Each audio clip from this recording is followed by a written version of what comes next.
هاي الشمع كم جرتو بلوتا نجا كيشاني فيا كيشاني كم جرتو أنا نجا كنت بوليتين كيسان بلوتا كيواتو كم جرتو جباتو واقعي جبنا ساسيني فاكنو وقت جرتانيتي أجا سورة بوليتي كنا أرجع جرتو تربان كنا كيسة جدا سوشيال ميديا كنا أرجع سورة بوليتي كنا تيكا ولي قدي ديما جرو sababa isaas ni beektudha yaada warri sooshaal miidiyaa fayyadamtanii. Kanaaf obboloota barri nuti keessa jirru kun baay'eedhuma nama sodaachisa dhugaan isiniin jedha. Ani hin beeku ilmi namaa garamitti akka inni deemaa jiru maal akka inni ta'aa jiru bakka baay'eedhuma nama sodaachisa beektanii. Bara bineensa caalaa ilmi namaa wal sodaachisurra geenyee jirra. Suma dhugaan isiniin jedha. Egaa obboleettii kana akkuma dhageessanii baay'een keessan beektu dhageessaniittu sidhee yaada. Obboleettiin kun egaa kan isheen lubbuun ishee darbe jechuudha. Kan isheen dhabama taate hiriyoota ishee warra ishee wajjin guddatanii warra ishee wajjin nyaatanii dhuganidha jechuudha. Kan ishee lubbuu ishee dabarsee kutee jechuudha. Dubartiin kun intalli egaa mucaa waggaa 23 jedhama. Dhalattuu Meeksikooti. Egaa baay'ee isin ajaa'iba dhugaadhuma isiniin jedha. Maal godhu seetanii mucaan kun egaa kan akkas ishee godhee akkuma isiniin jedhee hiriyoota isheeti jechuudha. Hiriyoota isheeti. Mucaan kun baay'ee jabduudha. Mana miidhaginaa dubartoota kan mataa ishee banattee jirti. Yeroo hojii isaan bira deemtu laayivii tiiktookii galtee hojii ishee jechuudhaan beeksifatti. Kanumarraan hordoftoota baay'ee qabdi jechuudha.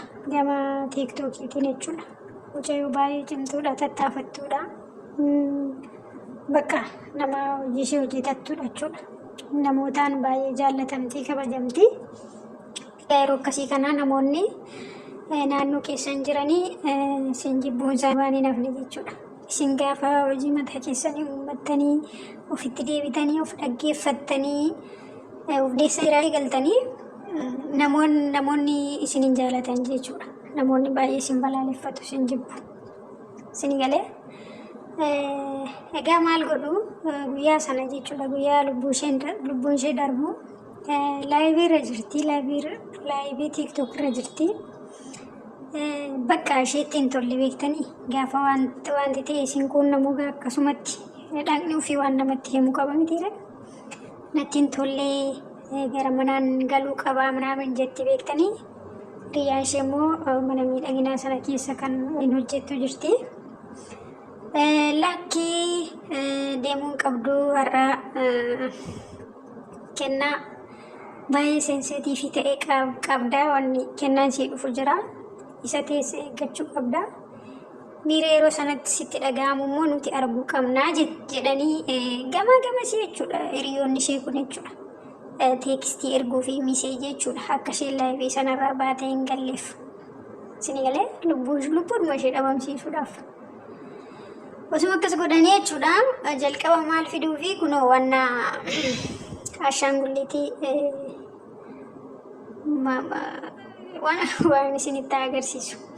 Waan akka booyyee mallattoo booyyee wayitii fidanii kennanii fi achi booda waan dhugamu kunoo akkuma argaa jirtan waan isheen qabattee jirtu kana suura ishee irratti bifaan jechuudha. Halluun isaa diimaa.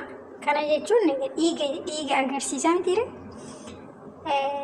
Jechuun kelerii wal isheen uffata isheen uffatteettu irratti fayyadamanii jechuudha. Kennaan isaan kennaafii turan jechuudha. Kanumarraa ababaalleen kelerii akkamii barbaadda ababaan siifaa dhufu minaamin jedhanii faa ishee gaafachaa turan jechuudha. Ishumaan laayivii irra jiru sana. Achi hin ture jechuudha. Kennaan isaan sii dhufa eeggadhu jedhan suni hin ture. Nan galaa sirrii miti ani natti tola hin jiru galuun qabaa jettiin gandirqamaa teessee eeguu qabda malee amma dhufa jedhanii laayivii sanarraa ishee tursiisan jechuudha. Amma namichi isheetti bitamee gara ishee dhaqee rasaasaan dhahutti aga ishee bira gahutti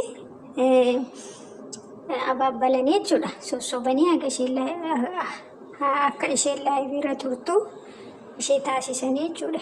Eenyu kana godha? Hiriyootuma ishee warra ishee wajjin nyaatanii, ishee wajjin dhuganii, ishee wajjin kolfanii, ishee wajjin ciisanii ka'anii jechuudha. Hiriyootuma warra wajjin guddatte jechuudha. Kanaafi dhumarraa maaltu ta'e? Dhumarra hin dhufe jechuudha. Hin dhufe egaa hiriyaan ishii jechuudha. Hiriyaan isheen waliin hojjettu manicha keessa jirti ishee waliin jechuudha. Gaafa dhufee gaafa achi ga'u ati ebeluudha jedhee akka hiriyaa ishee wajjin jirtu sanarra balaan geessifne jechuudha. Adda baafatee ishee ta'uu adda baafatee maqaa ishee gaafatee rasaasa itti roobsee lubbuu ishee dhabamsiisee biraa deemee jechuudha. Isheen mana mucayyoon isheen hiriyaa ishee wajjin hojjettu immoo maal gooti yeroo isheen achitti laayivii dhumarra osoo jirtu achitti kuftee lubbuun ishee keessaa baatu maal gooti seetaniin hiriyaan ishee sun immoo jechuudha. Dhaqxee jechuudha rifaatuu tokko malee fuula ifaatiin gammachuu guddaatiin jechuudha.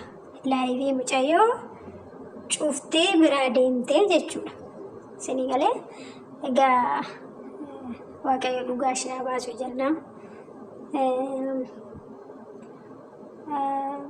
Banagaracha ላይ jechuun dhugaan kallattii malee hin cettu jedhamaa hin hafu turee malee bu'ee inuma ba'a jechuudha. Warra akkanatti dhiiga namaa dhangalaasan garuu ani hin beeku. Fayyaa uffata isaanii keessatti maraatu dheetuma yaada. Fayyaan ta'a isaanillee.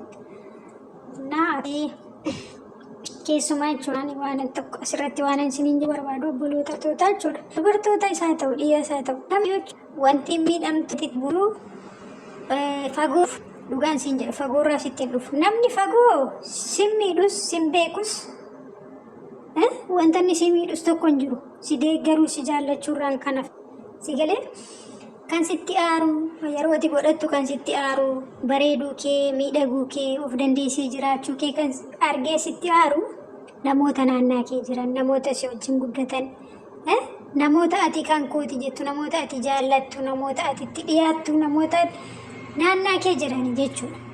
Kana yeroo jedhu namni hundumtuu waan akkasii of keessaa qaba jechaan jiru. Namni gaariin numa jira garuu jiruudha namoonni jechuudha. Ati dhibamtee qaarrattee makaraa kee argitee waan meeqa argitee sumatti jiraattu namoonni jechuudha. Dachee makanarra ati lukaan deemuu kee warri ijaan arguun barbaanne jiru jechuudha. Dhugaan isiniin jedha. Wal dhoksuun hin barbaachisu haqa walitti himuudha. Isinii galee akkasii waaqayyo hiriyaa gantuu hiriyaa sobduu isinirraa haa qabu. Warra isinii wajjin nyaatee deebisee isin nyaatu waaqayyo isinirraa haa qabu. Dhugaatuma isiniin jedha. Namoonni akkasii jechuudha. Yeroo baay'een sin fakkaachuu yaalu beektanii uffatarree jechuudha. Uffata isin uffattanii uffachuu barbaadu.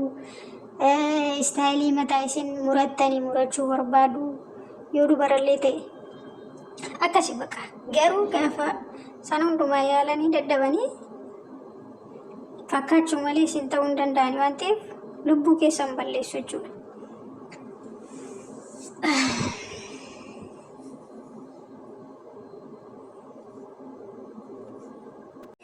Akkasii obboloota akkasii gaafa yaalanii isin fakkaachuudhaaf yaalanii gaafa daddabanii lubbuu keessan fudhachuutti isinitti deebi'u jechuudha. Akkasii yoo danda'anii waan isin nyaattanii waan isin dhugdanii bakka waan isin gootanii hundumaa gochuu barbaadu garuu hin milkaa'an.